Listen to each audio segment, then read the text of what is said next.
Just saying hi. I'm here for the first time. Oh, hi, Bridget. How are you? Hi, Karen. I'm well, thanks. How are you? Good. Welcome. Thank you. So I haven't made a quilt before, but I've done Oh, some garment sewing. yeah. Yeah, so I've watched the videos or the recordings so far, and Amazing. I have a stash of scraps, a lot of shirting fabric and things like that. So Oh, cool. yeah, some of it's linen and some of it's cotton, though. I'm not sure if I can mix them. But I thought I really liked your idea of just making one block to start with to see how things look. Sure. Yeah, So, that's a great idea. good morning. And we have, I feel like I have at least a handful of folks who haven't made quilts before, so you're in good company. Great. Very, I've yeah, learned a lot very. already. I've learned a Oh, lot good. already. Yeah. Amazing. Thank To hear you. that. Oh, I'm glad you're here, Bridget.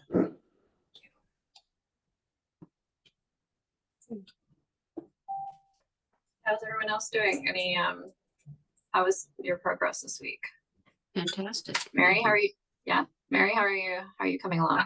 My progress was fantastic. Thanks to Nadia for lending me her ruler. There she is. Yay. It's amazing.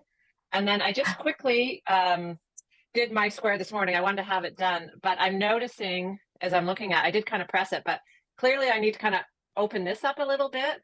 Like I pressed it and at the edge. on this side, I'm not on the right side. So I guess I need to I should press it on the right side so that I know that I've got this seam opened up. Do you know what I'm saying? Oh, Like it seems to be a little bit of a bump there. It's not like that. Maybe because you're pressing on to the side, you're not pressing it okay, forward. like pressing to the side, you mean there? Well, see, I kind of just put it to the concave side. Right. But I feel that there's a bit of I don't know if you can see it that way. Like there's a bit of a roll, that I need to almost open up like that and press, no? Yeah, so that's what I was saying last week when I was talking about finger pressing. So before you use your iron to like hard press it, if you just gently with your finger kind of press that where you're getting that roll, pre-press it with your fingers first. Okay.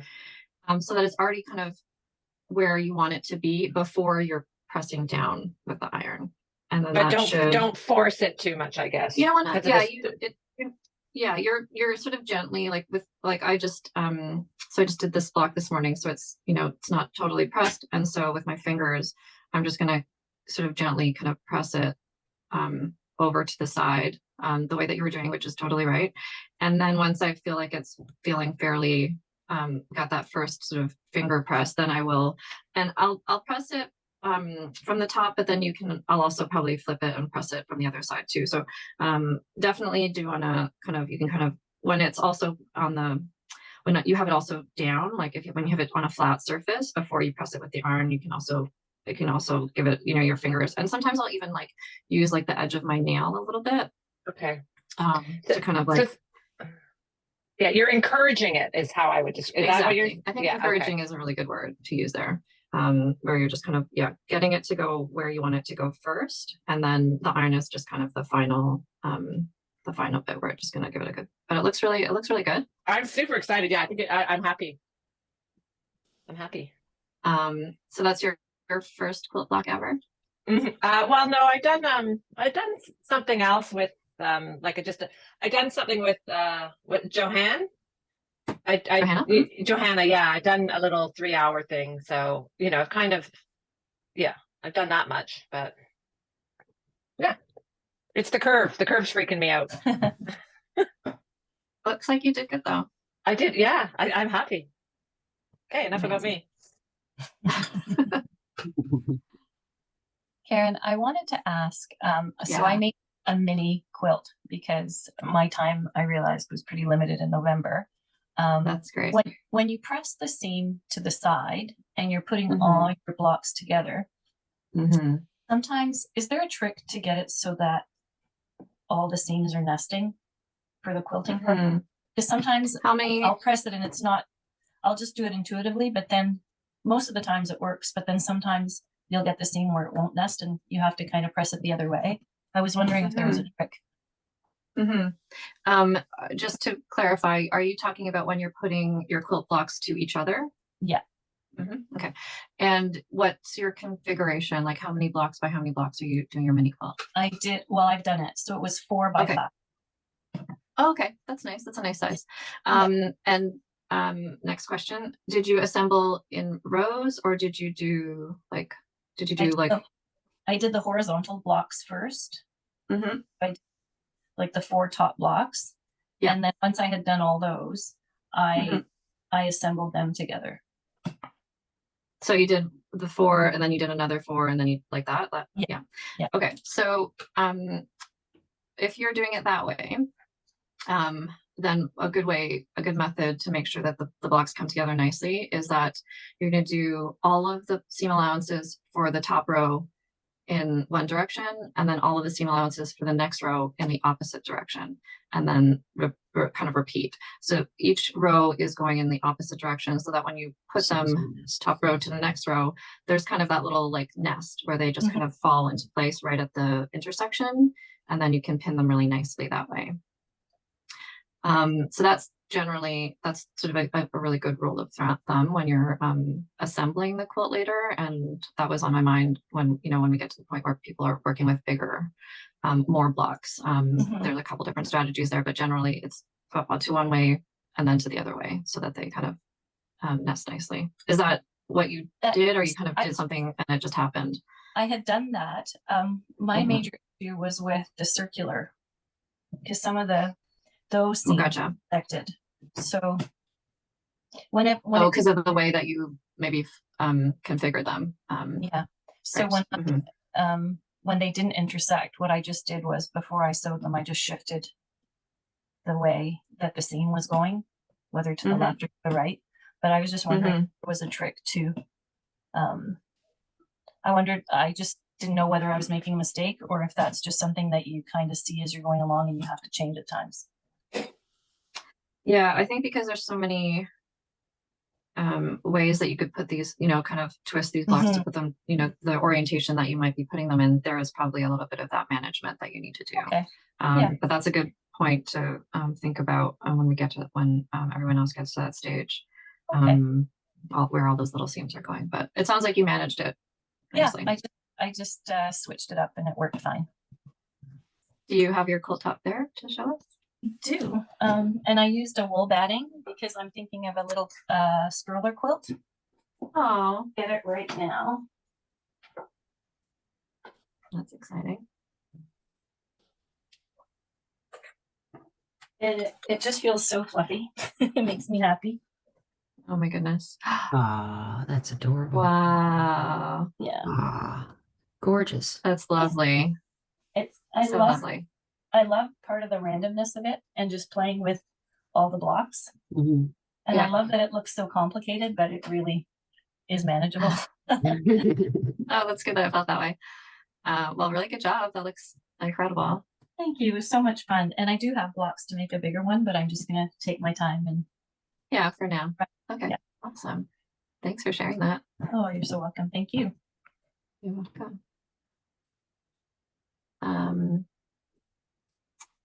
Nadia, how'd you do with your blocks this week? Well, I had a lot of hubris last week with my first one went so well, because my 4 next text blocks were like a bit wonky. But it's gonna be fine. I'm gonna bend them to my will and it's all gonna come out great. Yeah. I haven't done any cutting of my 80 blocks. I'm a bit intimidated. And then, weekly life stuff got in the way of doing the fun stuff. But yeah, doing okay. Excited to tuck in and start. Yeah. Awesome. Roxanne, did you try glue sticking any blocks? No, I heated and I sewed everything. It was, and I can't even remember what class I was in. If it was Johanna or someone else that showed me how to do it with glue. I honestly don't remember, but I really don't love using glue anyway. I mean, I use it a bit sometimes with really finicky FPP, but I'd rather just pin and sew, to be honest. I just wondered your opinion of that when I asked. Yeah, I mean, I feel the same way. I I will use a glue stick for certain things. And then kind of like, like how Ron Collins like used the steam seam, which is essentially glue for everything. Yes. I'm kind of on board with those uses, but Yeah. certain things I feel I'm a little bit old school. Yeah, me too.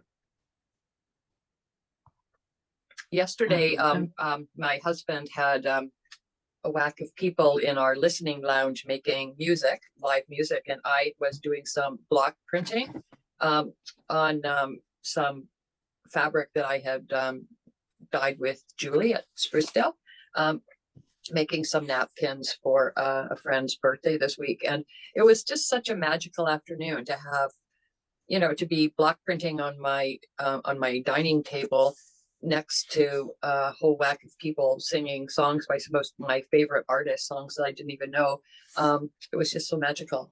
So now I'm just, the only reason I'm bringing that up is I'm just looking at my my results of my block printing, and it's making me quite happy. Can you show us a couple? Sure. They're all the same, roughly. I mean, it's not a pattern. It's just, but yeah, it's just leaves. Oh, nice. Oh, Yeah. Nice. But they were actually napkins, but I wanted to go right to the edge. So the first thing I did, I guess that was Thursday, was take the seams out of the napkins and then block printed them yesterday. And now I have to seam them again, which people like Rob thinks is absolutely insanity that I would take them out and then put them back in. But it felt right to me to go right to the edge and not have a lump there at the end. Anyway. Yeah, that's really nice. I feel like in sewing there is a lot of, it doesn't really make sense. Like, well, even just like making a quilt, we're basically like cutting fabric up and then putting it back together. Yes. It doesn't really make sense to the people it doesn't make sense to. Yes, that's I laugh every time I think of that quote from Johanna about her mother-in-law. If you need a blanket, why don't you just go buy a blanket? And why would you buy fabric and cut it up and sew it back together? I just love those. Yeah, it makes no sense. You're right, but it does. Yes. Yeah, like I took, when I was with Leo on Wednesday afternoon, I think I was there for 3 hours and we made 2 buttonholes. Several times. Yeah. Yes. It's a slow process. Yes. Thank you for sending a note, Karen, about December 3rd. I really appreciate that. No worries. I hope lots of people come. No, good morning, everybody. I would Good morning, Luna. I did my first block, and because I have my selection is 168 fabrics, because I am trying to make a queen size quilt. Okay. And they are all different. Wow. So I didn't have 160. It is half of it is solids, half of it is prints. I didn't have all different prints in quilting cotton, so I tried some batiks mixed, and I tried the first block, and I think it came out okay. Yeah. So I have to report that, well, it is different. This is a regular quilting cotton, so it didn't have much difference anyways. So I am happily reporting that mixing cottons and batik, like quilting cottons and batiks, works just fine in this in this pattern. No major issue. No, nothing at all. And it doesn't. Even if we think that the batik doesn't have any stretch, I think it actually worked easier to have less stretch than having too much stretch, which was really well, not a problem, but I had to be very careful with both pieces cotton, because they stretch so much, so the circle and didn't, but could end up really fluffy around the edges. So yeah, that is, I started cutting I am trying to do, I have darks and mediums and lights in both prints, and I am trying to do an ombre kind of effect. Now, my son said that it's not going to be as good as I imagine it, but still, I'm going to try. I think that's a nice strategy. Yeah. like that. So, well, if you don't try, you don't do, and then it's a Yeah. game. How bad can it be? Yeah. So Yeah, for sure. I have cut already the lights, and that is, Mhm. I am in the process of putting them together. So Mhm. yeah, I don't know if I will finish within the 6 weeks because things happen. Like it's not a Sure. time thing, but Yeah. it's a nice start. It is a lovely start. And as far as the blocks for Alexis quilt, well, I I had to place an order to the workroom yesterday so I can have a pickup time so I can bring my blocks there. That's a good strategy. I am, yeah. So Also, Luna, I saw that you got the 365 bundle. yes, I did. That's the now I was looking at all these lights and darks and mediums that they are 84 colors I needed. Well, I had to get somehow I had to get 84 colors of solids. And I didn't know. I saw this bundle is exactly what I need. It is the size that will give me a full block.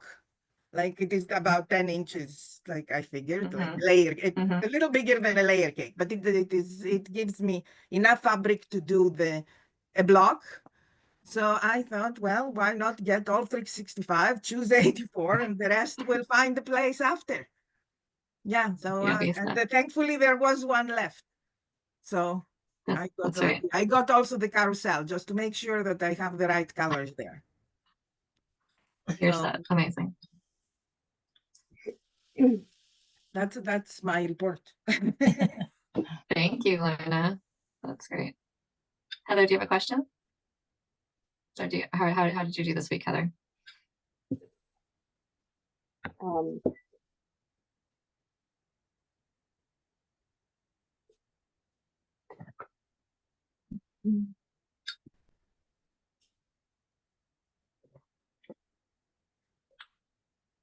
Did you get to so many blocks? Doesn't know you're talking to her.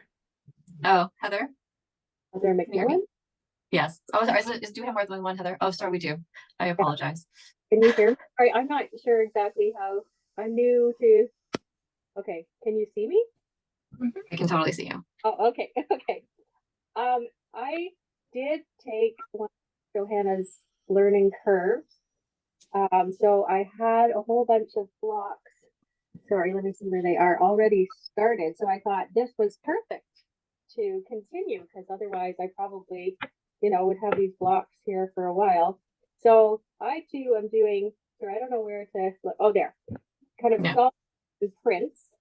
Hmm. So I was thinking too, I guess maybe I'll just continue doing the concave portion all solid because that's what I had started. That's cool. Circles. So it's this cool little farm fabric that I got at the work. Mhm. And there's Mhm. and then I've done some lighter ones this week. They seem a little smaller though, so I think because I couldn't find the templates that I had used, so I made new ones with a protractor and everything, but it seems to work. I think my sewing's just slightly off. I think it's fine. Mhm. And where'd they go? Well, these other fabrics that I got that are quite cute in blues, they're these Mhm. The bearded. bearded one, kind of campy one. So I'm going to add those. So it'll be kind of a little bit of orange and gray and white, and then these fabrics are kind of blue with a little bit of orange. And I don't know how I'm going to put them together yet, but I was thinking too, it wouldn't really work with ombre, but kind of that idea possibly, or maybe mixed, or maybe the corners or the middle with bright orange.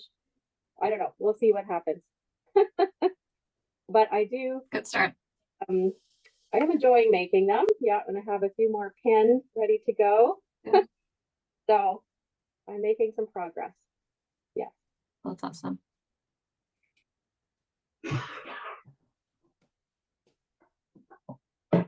Diane, how are you and Jenna doing?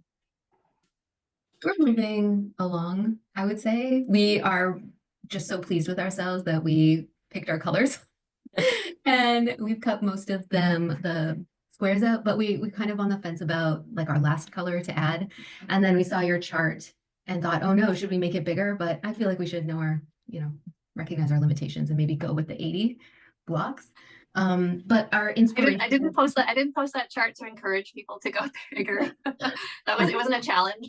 I wasn't trying to get folks to do more than they could. I genuinely had someone who asked about making a queen size version, and so I was like, I might as well put together a chart just for anyone who wanted it for information. I thought it was going to be more encouraging for people to go smaller, potentially, just to kind of be like, you don't have to be as big. You can go smaller, but of course, people love to take on a challenge. But I appreciated the chart though, because I don't know what I thought 80 would mean, even though I measured.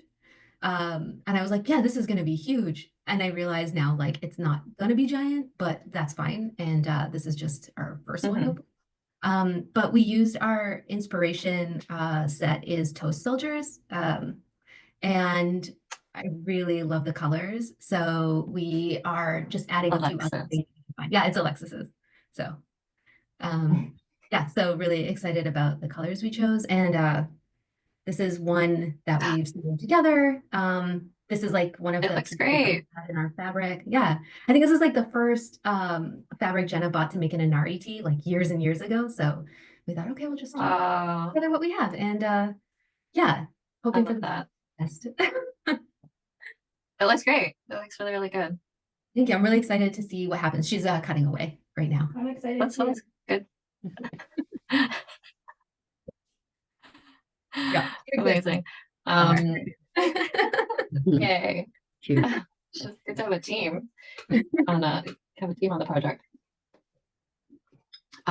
Alexis must be pleased because she's got a thing about pushing yellow and brown colors. I do, but a color combination that like I don't feel attracted to unless I'm making bundles. Anyway, we will admit that we thought, where will we put this? Where? But we're just gonna let it happen and see where it goes. Yeah, absolutely. Good.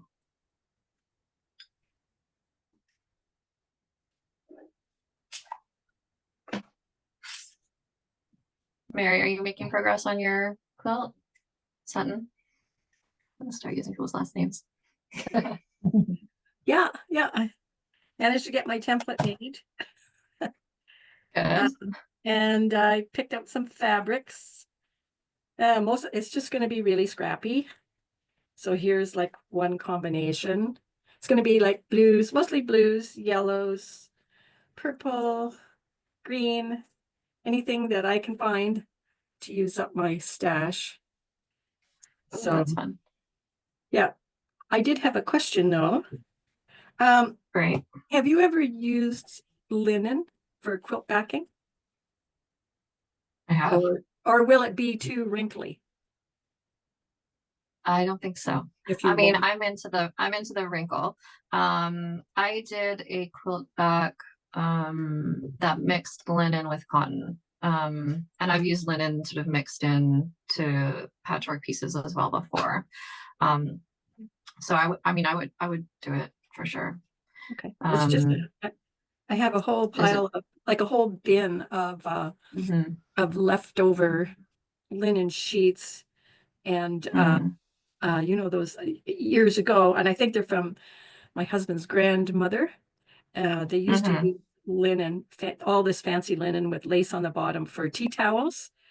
So I have a lot of those, and I thought it'd be great if I could use them up. For sure. I would definitely use them personally. And I don't find that because once you quilt it, that helps to manage, some of the wrinkles. And then the whole thing is just going to be a bit wrinkly anyways, or like, that sort of quilt scrunchiness. Yeah. Okay. Yes, because I never noticed any excessive wrinkliness with it. Okay. Yeah, that was my only, I thought, oh, I could use that for backing, but what's it going to look like after I wash it? Can I ask about this? Because I too have a lot of these embroidered and laced linen napkins, tablecloths, and all kinds of stuff that was, 100 years ago. That's what they did when the bride went to their new home. That's right. So I am looking for ways to use them up, and I would love to hear more of Mary's experiences working with those, and even putting them, if you ever decide to use them as a backing or even on the top. I am now thinking that it would be wonderful to have maybe I will do it, but mine are all white anyways. That on the top, a little bit of a lacy block with or embroidered, like they used to do such beautiful work. Then, as a matter of course now also there is beautiful work out there, but then everybody had it. It was weird. So, anyways, I would love to hear more about your experience, or even see a sample once you decide to use them. Sure. Actually, I have seen quilts made from all these old linens, and especially the crocheted, all the doilies. And things. Yes. So I think it's in the quilt art calendar. It's kind of like about a 5x8, and it's got like a ringed. Yeah, no, it's kind of like a weekly calendar, and I think this year's coming has a quilt in it that shows all that stuff. It's done in blues and whites, and then there's all this work that they wanted to save probably from their ancestors, right? Right. So it is the quilting art calendar, it is called? I can Google it, that's why I'm asking. I think so. Actually, I can probably, in a few minutes, I can probably find a picture for you. If you can see it, because I've got next year's calendar. So I'll see if I can find it in the book. I'm pretty sure I was leafing through and I saw it there. And that would be wonderful. Or even, like I'm very interested because I have all these things that my grandmother made for me. I am the first granddaughter, so I got to get all these embroidered and crocheted, the lace and all that stuff that I have no use. At the time I was very excited, but now it is like sitting there. So I would be very interested if any of the other ladies have any idea how to use these things up. I know, Luna, there are a couple of people I follow on Instagram who use them in clothing. So one of them is St. Blair Scissors. She makes a bunch of different things. Like she cuts up tablecloths, she makes pants, she makes tops, she does a bunch of different things. And then there's another account called Folkstead, and her entire business, and she just released the pattern for it that you can buy, is making this like same dress over and over again, specifically out of tablecloths. Like she designed the dress to be made out of these like embroidered and crocheted edge tablecloths. And they all look amazing, especially the Folkstead ones, because she's designed it so that when you cut in certain places, it, incorporates that. And my white Merchant and Mills Florence that I wear, the white swingy top, that's a tablecloth. Yeah. Oh, okay. But no, my tablecloths are not, I think I have seen. Anyways, I have more napkins and small doilies and things. I do have a couple of tablecloths, but they are all white. They are totally, like white on white. They are beautiful, but to me, useless. Anyways, thank you though. I will Foxstead. I wrote down the name. I will look it up. Yeah. Alexa, thank you. What was the other account that you had mentioned? Can you write it in the chat, Alexis? Yeah, I will write it in the chat. It's Thank St. you. Blair Scissors. Okay. I'm pretty sure. Yeah. Thank you. You're welcome. Okay. Oh, you have it there, Mary? Yeah. Well, yeah. It's hard to see, but so it is. They just applicate the thing on each block. Yeah. Oh wow. Oh, that is beautiful. That is good. That is very interesting. Yes. But I wonder how it will feel to have all these crocheted lace on top of a quilt, but I don't know. Maybe a lot of quilters, if they have something that they've done a lot of work on, use it for display. Like if they've got a blank wall, they'll hang a quilt that they've spent hours on. Like this one even has, I just noticed it has little, you can't see it, but it's got little crocheted doll clothes on there. Oh. Yeah. Thankfully, I don't have those. No, I know. I gave away, like I had a trunk full of damask linen tablecloths and napkins, hundreds of napkins. I gave them away because you just can't deal with all of that. No, that is the thing. I was trying to give them away. Nobody wants them. So Exactly. Mary, if when you're passing by the shop, if you bring that, I can take a really good photo maybe and share it with the group. Sure. Yeah, it's hard to see here, but Yeah. it's they've done all kinds of things with it. So anyway. Oh, thank you for sharing that.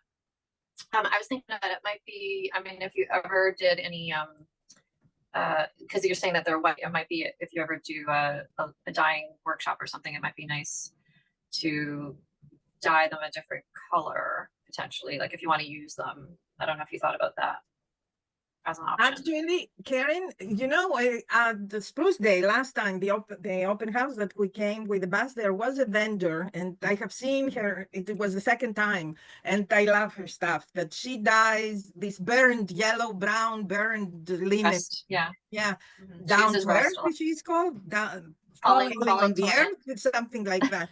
Falling to land. Yeah. So she does lovely stuff, and she did have some, and I thought about her.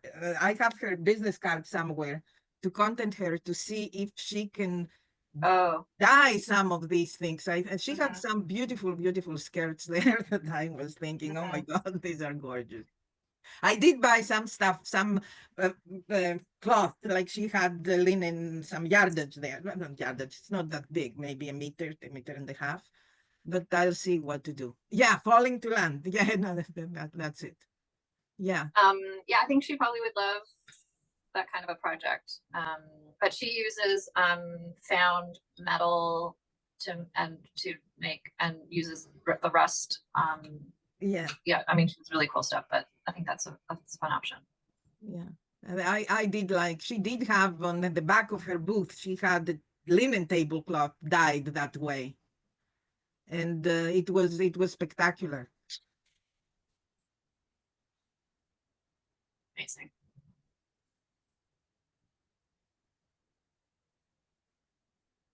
It's hard with those. Hey, how's your project coming along? Oh, sorry. No, that's okay. I was just gonna say, like, like my mother's from Portugal, and her family are embroiderers, and they, like, I have a lot of this stuff, and like, I feel like this responsibility to it, but also like, what do you do with it at the same time? It's a tricky line to walk. Exactly. You're absolutely right. It is all this beautiful stuff. And you know, people that you loved at some point in your life, or they passed or whatever, made it especially for you or put a lot of effort. And then here you are trying to get rid of it. It is a huge guilt trip. I can tell you that. Like, Challenging.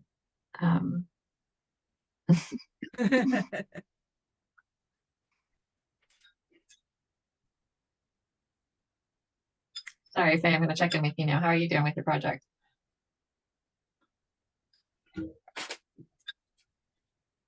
Well, my project is going slower than anticipated, but I have chosen my fabrics. After being like totally confident with, here is my completely mathematically thought out selection of fabrics, I swear I've changed it like 4 or 5 times, and I have now decided. So for those who don't know me, I moved out of my home for a bit to renovate it, moved back in. So I'm now in that joyous spot of setting up my sewing room. And so I got distracted in organizing my stash as I was trying. Wow. So I'm being. That's going to be fun. Can you show us that again just real quick? Because I don't think we got to appreciate it. Is that, there, kind of something like that. But I'll show you when it's all set up. The bottom level, it's like 1, 2, there's 6 levels of cubbies, and the bottom are large ones that I have sort of, the bolts that I got from you, Karen, I've wrapped like large pieces of garment fabric on that.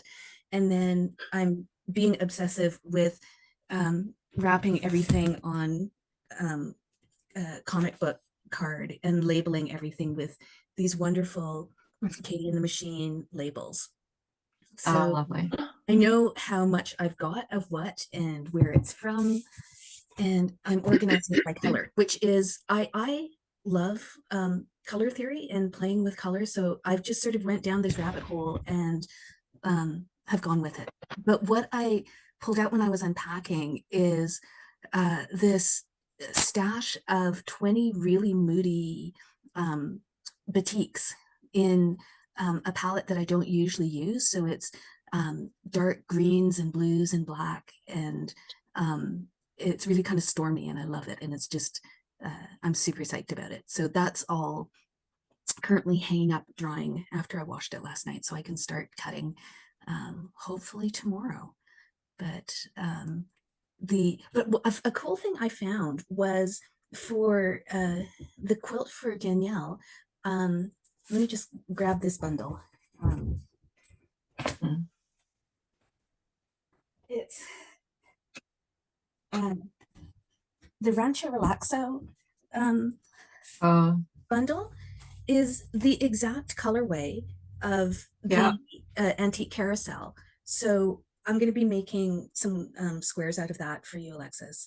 But it matches perfectly the colors in that bundle. So I was excited. Yeah, it's got those nice pastels. Yeah. So that's what I've been up to. But it's going slower, but I'm totally loving the process. And I've been so inspired by all the colors that people have been sharing. It really nudged me to get out of my my comfort zone in the usual palette that I use, and that's been a lot of fun. So that's where I'm at. Yeah, I mean, it's so much to sort of get back in your space and get set up, but it's nice to enjoy that process. And were those was that shelving unit custom for your fabrics? Did you intend it to be a space for your fabric? I got it specifically for my fabrics, and I had it set up in my place before the renovations. They're just Billy shelves from IKEA, and they're just like super cheap, but they are perfect for doing it. And I've got a larger wall now than I used to, so I can put everything up on it. So I'll send a picture when it's all done. I'm totally excited about it. Yeah, looks really cool. Did anyone have, just out of curiosity, because a customer or someone who's doing the quilt along reached out and said that she had trouble with her template being like not the right size. Like, has anyone found any issues with their template at all that they noticed? Okay. I feel like it was just like a user error, like printing situation, but I just wanted to put a call out because no one else has mentioned it, but I just wanted to ask if there were any issues that people discovered. Okay. That's good. Just on the template point, when I first printed it, the default on my computer made it smaller than, so I had to go back in and intentionally change it to 100%. So that may be. But did you notice it because you measured the block? Like you measured the little 1-inch square and you noticed it was smaller, or how did you notice that it was smaller for you? I measured the block. Yeah, because she said that she printed it and she checked that the little square was 1 inch and it was 1 inch, but that it wasn't the right size. So that's where I was like, I don't think that's, I feel like there was something a little bit off there. So.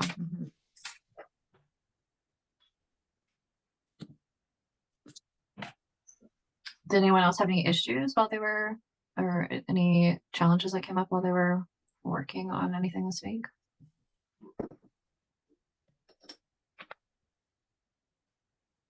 Everything's smooth.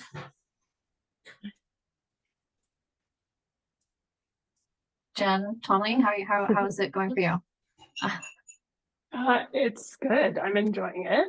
Yeah, no, I like this pattern because I dove into my stash and I'm going, print crazy. I have a hard time staying with solid. So, I mean, I don't know, maybe there's too many prints. We'll see once I start laying it all out. I've got, I'll show you some right now. No such thing. Ones like this. I also am using the Rancho Relaxo stack as sort of my base and then starting to add a bunch of other stuff into it. But yeah, no, I think it's a really fun pattern because I feel like I'm improving my skills at, sewing curves, but also just like freehand using the rotary cutter. I was pretty intimidated by that. I started by, I think someone was talking about it last week, like cutting around my template, and immediately was, cutting into the template and stuff. So I was like, okay, I got to try to freehand this, and it's feeling a little bit better now. So I'm happy about that. But yeah, no, it's a really fun one. And I have to say, I love seeing people sewing spaces on this. So Faye, seeing your setup is amazing. It's inspiring. I'm in a relatively new space too. So I'm just sort of thinking through ways to organize. So yeah, anyone that wants to share their tips on sewing space setup is amazing. Roxanne's got a pretty sweet sewing space setup. It's pretty messy right now. Looks amazing. I also, I was looking for fabrics for the Alexis quilt block. So I was digging around in colors in my stash that I normally avoid or ignore. And I found an entire stack of Rancho Relaxo. Of course, I didn't even know I had. So I've added that to this quilt as well, which is interesting. So many of us are doing that. But then I also found this quilt block that I had started with Rancho Relaxo, and I have no idea when and why I did this. But anyway, so I will do something with that separately. That looks like a pineapple log cabin, maybe? Maybe, I don't know. I don't remember doing that with Johanna, but maybe I did. I don't know. I should finish it and then incorporate it. But it's given me way more light colors for this since I found that stack of Rancho Relaxo. So yeah, I'm really getting up there in my lights and darks for this quilt. And yeah, I really need to finish the cutting part and then just dive in to sewing.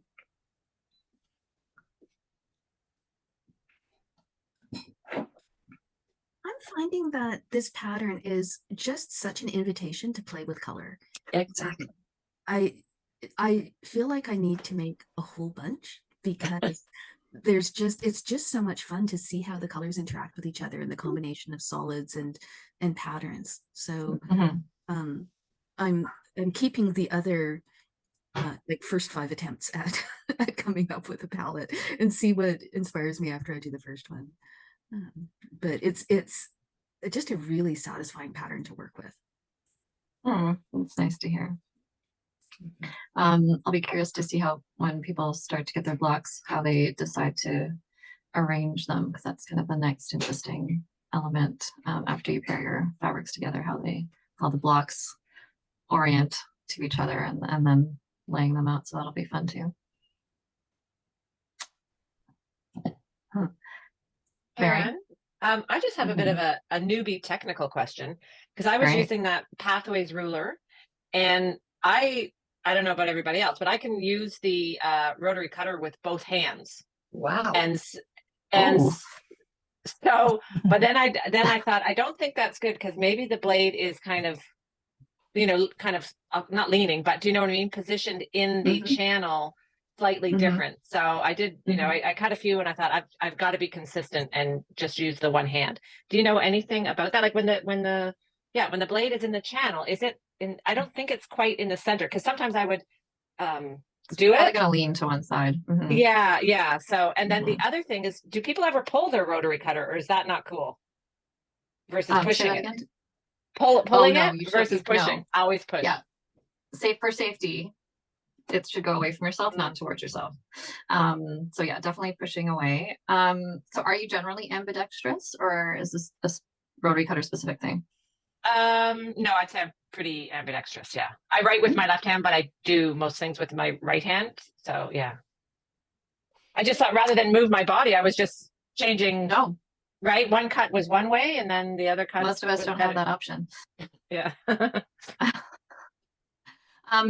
I mean, I think what I would say is, amazing if you have that ability, and if you're being consistent. So it's like if you're always doing the convex with your right hand, and then you're doing the concave with your left hand, I feel like you would be consistent. So for me, I feel like that's probably the best thing, is if whatever you're doing, if you're being consistent, then your results are going to be the same. I think the tolerance, like I was saying last week with the in the ruler, like there is like that little, it's like an eighth of an inch channel. There's a very small tolerance where like it could shift, you know, a little bit in there depending on the angle as you're cutting. And even, you know, as you say, like when you're standing above the ruler, you know, if you're angling to one way versus the other way, you can get a slight difference. I don't think that that will result in anything that's going to be too noticeable. Yeah, So, even on cutting a square, like I'll go up one side and then I just put it together and I go up the other side. I don't think that Amazing. matters. It was just on the curve that I kind of questioned it. Yeah. I feel like that's a very unique, a very unique we'll call it a issue. gift. A gift. Yeah, I think it's a gift. Totally. I'm thinking of all the ways that could be useful.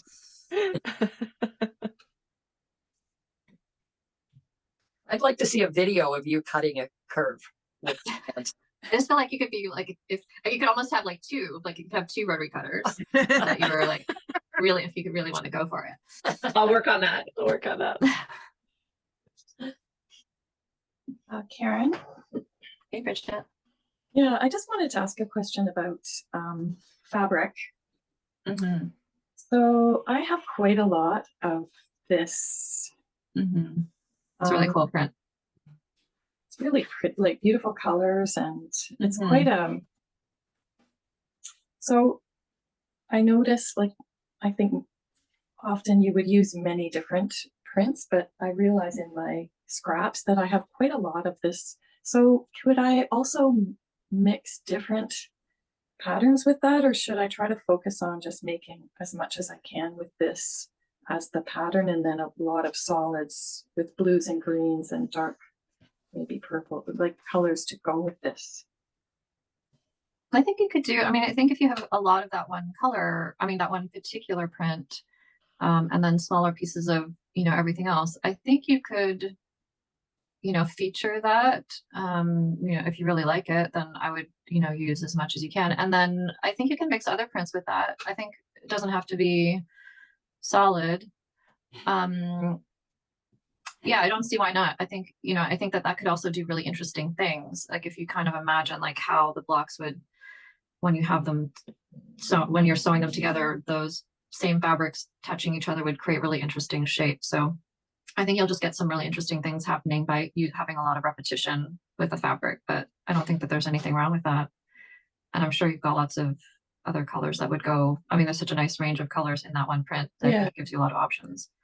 Yes, I have a lot of blues, and if I buy something, I might buy some sort of greens. Like there's this bottle green kind of color that's so pretty in here, which I'm not sure I have much of, but I could supplement as I go along, I guess.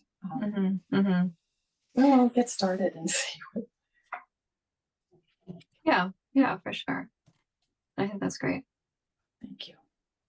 Yeah. Heather Ricks, you're very busy working away. I wanted to check in with you.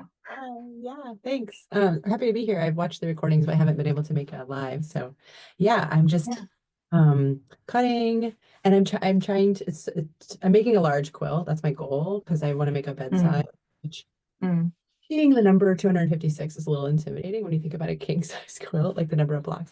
So I'm starting with 160 and then see if I but I've just been sort of chunking things because it gets like the stack gets really big, right? So I was just cutting 10 blocks, sewing 10 blocks, and that's just been my I think you had mentioned that, but yeah, I'm just having lots of fun. I've done like Mary Sutton, I had in mind to make a quilt bed that was blue and white, so I had collected a lot of like low volumes and blues, but now I'm just sort of throwing everything in. Oh, wow. And that's I really beautiful. Blue and pink fun together. So this is all from my stash. Mostly I'm trying not to anything, but I mean, got some Heather Ross in there too. A lot of Ruby Star, you know, because I love their stuff. But so, and I'm throwing some green in there too. So Liberty that I love. So I'm just finding fabrics I love from my stash and just mashing them all up, and then I'll panic when I need to lay them out. Not panic, but I don't know if you mentioned this, but what I've been doing is kind of picking two colors I like together for each block, and then I'll just lay it out. But yeah, and I to Bridget's point, I have some really bold patterns, and I hope that they'll just really pop. Actually, I made this quilt this summer for my daughter, and I don't know if you can see it, but the bright colors, this is kind of where I got inspired for the one I'm working on. The bright stuff just kind of pops. It's kind of the same palette, really. This has more pink in it, but it's not very good. You probably can't see it very well, but just a lot of mishmash of pattern. I don't think I have any solids. No, but I'm encouraged, Karen, when you're always like, there's never too many prints. So yeah. Yeah, I think it's interesting because I think generally like in life, like my strategy is like simple, plain, soft. But I feel like in quilting, I have a different approach. I'm just like more print, more like, you know, more is more. And what I always find really interesting about that is that, you know, you choose these things, you know, what's in my stash is obviously things that I already love.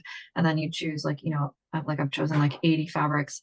And there is this just sort of this like, these are all things that I really like. And so they're all just going to go together, and you just kind of what happens with them side by side, these unexpected things touching each other, you know, the way that sort of they sort of undulate as a group. And I just find that really interesting. So I feel like it's one place where I really let myself kind of be maximalist and do more is more, where everything else, you know, in my life in terms of like clothing and other stuff like that, I would just be really like simple and calm. And like I'm always telling my mom when she chooses things for me, like plain is better, plain, more simple and plain. But in this sort of arena, I think I let myself be a little bit more playful. I totally agree with what you said. Absolutely. Yeah. Yeah. And I'm repeating fabric too. I'm like the ones I love, I might do 4 blocks, have 4 colors, and then some of the other ones I'm doing just a few of. So I don't know. I just keep counting to make sure I have enough as I'm cutting. Thanks. Cool. I'm in Hamilton. Oh, great. Nice to have a place. Caroline, you're off camera, but are you doing okay with your project? Skiing? Yeah, I'm doing okay. I didn't really work on it last week. It was just a busy week, but I have the whole day today, no kids or activities or anything, and it snowed last night, so I think it's like a good get cozy and work on the quilt. So yeah. Sweet. I got everything ready, Awesome. all the tools. So yeah, today's gonna be like cutting and practicing sewing a curve. Which is Where do you live where it snowed? I live in Manitoba and Brandon. Okay. Yeah, so we got snow last night for the first time. Yeah. It's a good cozy day, I think, today. So Super envious of that snow. yes, I'm excited. I love when it snows. How cozy. I was gonna say there was a visible flinch on my entire screen when you said it snowed. It was like everybody did this. Glad to hear you're in Manitoba. Karen, where is the plan for the larger size quilt? Was Yeah, I didn't get that either. This week's email. Okay. Yeah, the Friday / really early Saturday morning email. I had a little chart in there, so I just put a little size chart, and I'll post it in the studio as well, so it's there too. But it's in that email. Yeah, I had someone ask about how many blocks they would need to do a queen size quilt, which sent me down that path, and then I thought I would just do all the basic sizes to give folks that option. Lay it out.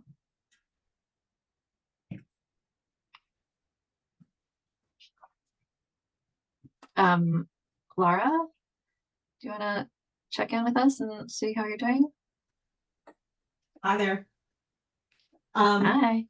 I had a successful week cutting, so I have all my pieces cut Ooh. out. And as we've been sitting here, I've just been pinning, and I've run out of pins in my pin cushion, so it's time to start sewing. But no, I did my test block, and I deliberately chose 2 materials that weren't like the same consistency, or you know, one is a little lighter and almost feels like linen. I just wanted to see what would happen with warpage, like.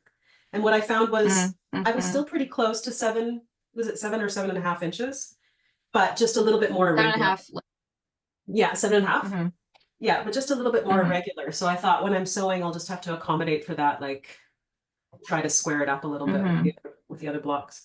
But I also appreciate the different sizes of quilts and how many blocks we need. And because I'm so encouraged to use up what's in my stash, I am kind of considering going larger just to work through it, you know? Yeah. Yeah. But I'm really enjoying this process. I love the curve. I'm finding it very meditative. So it's a great one for this great one for the season too. Like I was thinking to have something like this for the fall and winter, it just makes time feel so enjoyable. That's so nice. Yeah. So it's good. Thank you. Yeah, no worries. It's good to see all your progress. I love that satisfying stack of pinned blocks. That feels good. Yeah.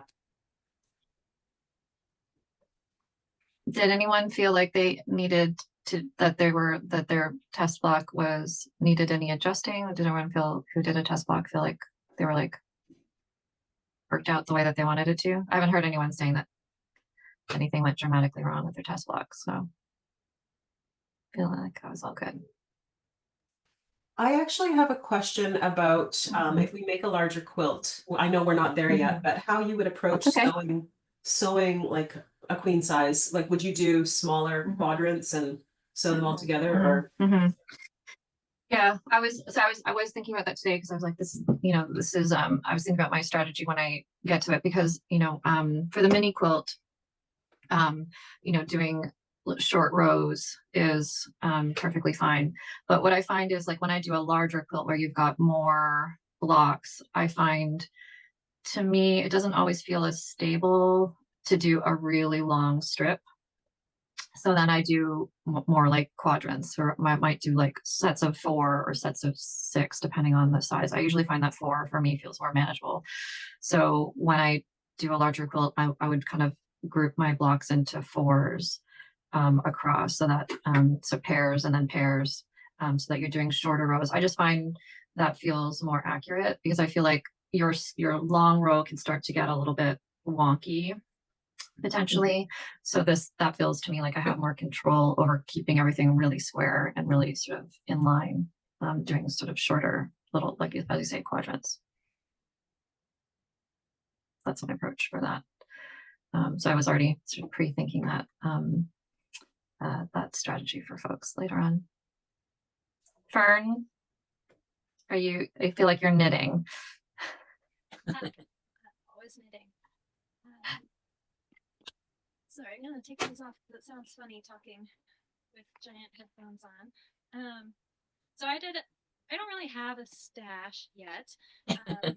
Well, I guess I have like solid stash, a lot of muslin. So I did my square very, very white. It went well, and so then I just went the whole hog and cut everything. Finished cutting everything. I was like, oh, maybe that wasn't the smartest thing to do. But I went for it, and it's been turning out okay. And I have a stack of Wow. Fern.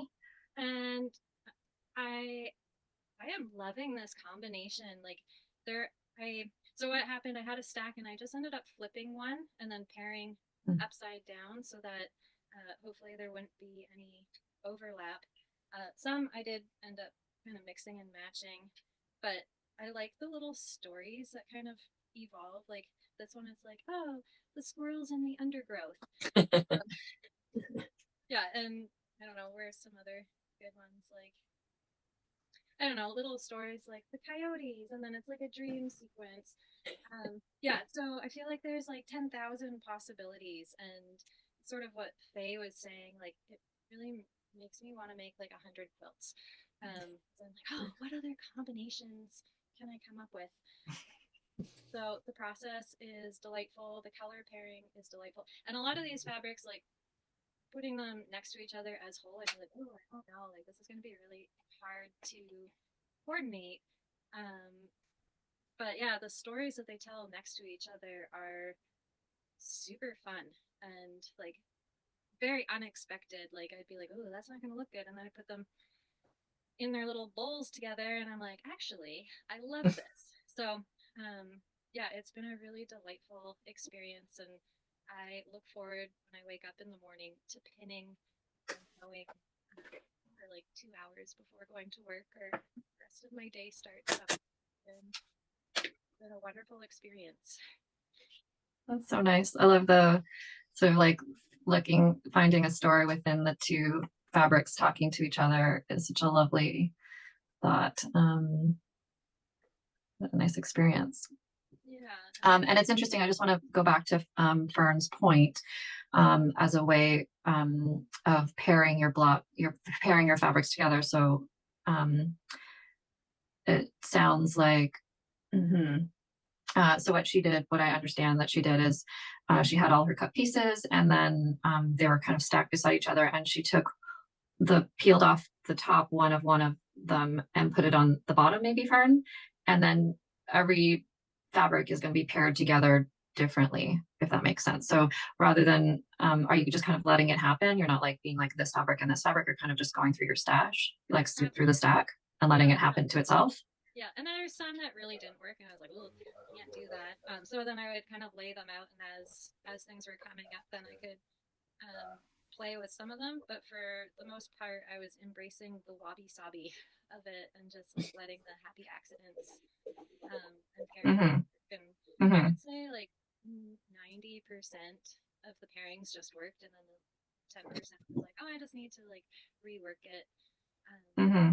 Yeah, so. That was like, yeah, I love that. I mean, I think there's definitely like a couple different ways to approach. You can like really micromanage the pairings together and like overthink them and like spend a lot of time like, this fabric with this fabric, this color with this color. But I think what I was sort of kind of reflecting on earlier is like the great thing about when you have like chosen this, set of fabrics, whether it's like 20, 80, 169 fabrics to go together, is you've already decided that these are your fabrics that are going to make up your quilt. And so it doesn't really matter necessarily which one's beside which one, in a way. Like it's all going to come together in your quilt. And so you can definitely release yourself a little bit from that overthinking and sort of let things come together. So it's similar to like in improv. Sometimes what we'll do is like you'll put all your fabrics in a paper bag, and then you like pull them out randomly and pair them together so that you're not being like this fabric with this fabric. You're kind of just letting the process dictate.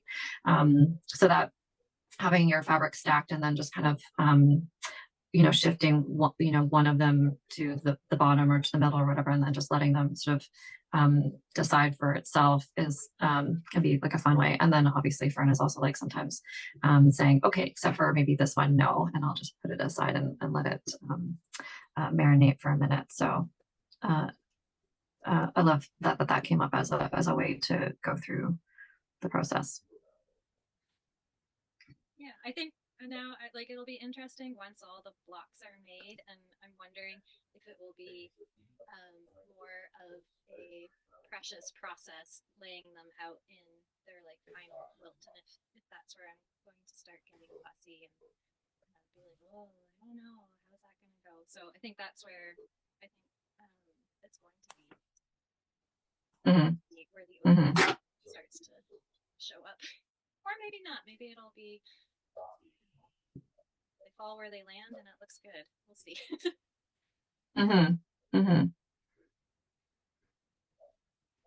Cool. Anyone else have any questions or things that have come up that we should chat about before we break? Rosa says hi from the road. She's driving back into Toronto, so she can't be here, but she says hello. Rosa's always here in spirit. Yes.